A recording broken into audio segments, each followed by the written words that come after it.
Greetings, African people. Linda, I think your last name is Brown. You inspired this video.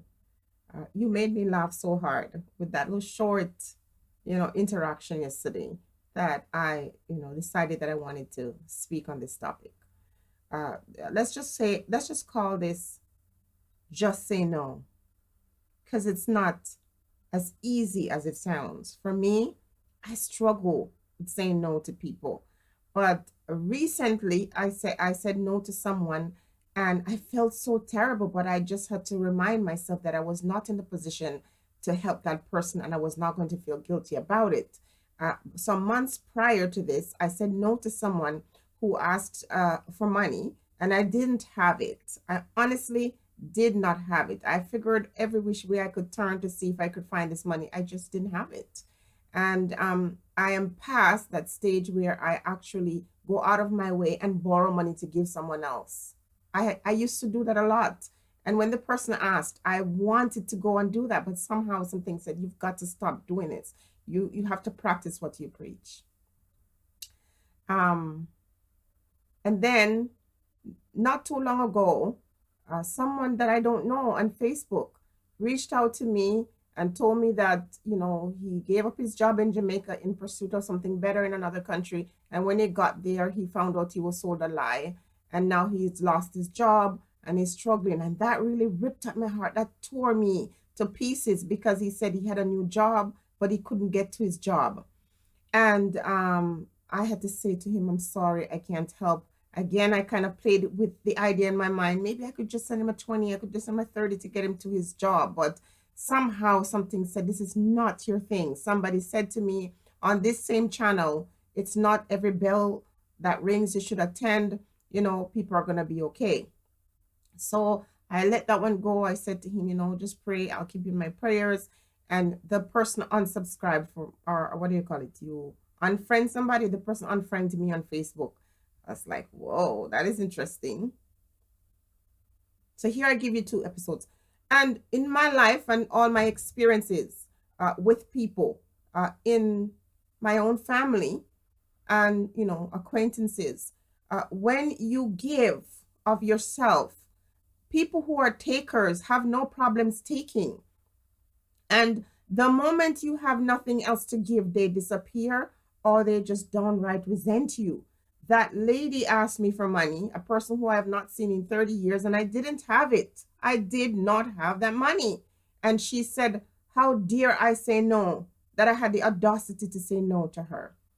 And so it kind of opened my eyes. I really felt hurt. Like, here I am. I said no to somebody, and all of a sudden I lose that person's love. I say no to another person, and all of a sudden that person doesn't see me as someone, who they wish to even see or hear from anymore. And in the past, that would have hurt me. That's the kind of thing that fueled me into this kind of ridiculous kind of giving because I don't want to lose people. I feel like if I say no, they're going to withdraw their services or their love. Thing about it is they never really had anything, no service to offer me, and their love was not real. But I didn't know how to love myself. So I have to buy love from other people. There are individuals in this world who are vultures. They will pick you. Like when they're done defeathering you, honestly, there's nothing left of you. There are individuals who, when they're done eating you, you are like a fish on a plate, a big fish, and they will eat you. They will strip you of your flesh and leave that head and that bone in the middle.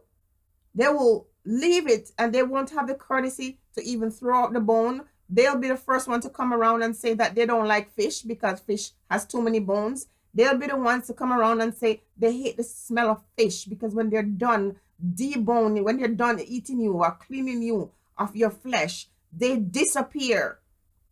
So if you say to me, why you talk about people's money? Why do you care who want to give money or what they want to do with the money? It's because if someone had told me back then what I know now, I would have done differently with my own money. This is why when I see somebody who's coming out of an impoverished situation or home or community, and I see a bunch of people gathering around that individual, crowding that person, it upsets me because I know those very individuals are also The first ones who will abandon the person if they get sick, if they lose their fame, the individuals have nothing else to give. Do you understand?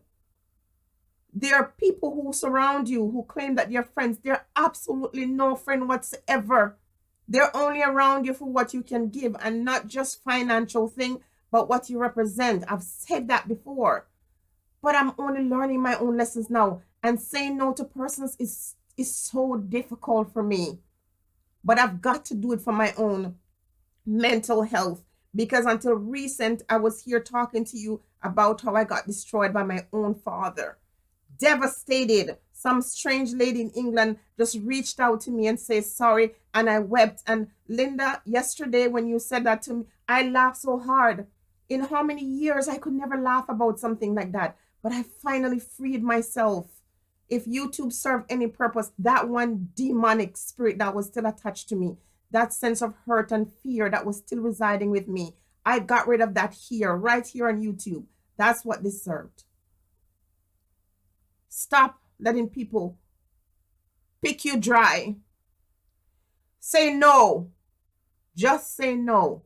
The first time it's going to be no, no, no, no.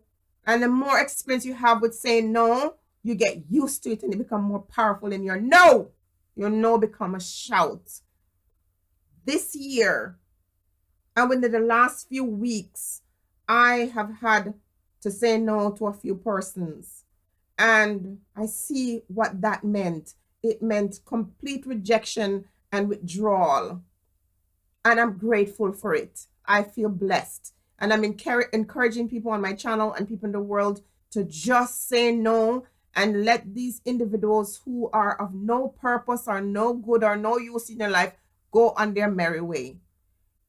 Remember, only you can truly love you in a perfect way. Be blessed, African people. Think on these things.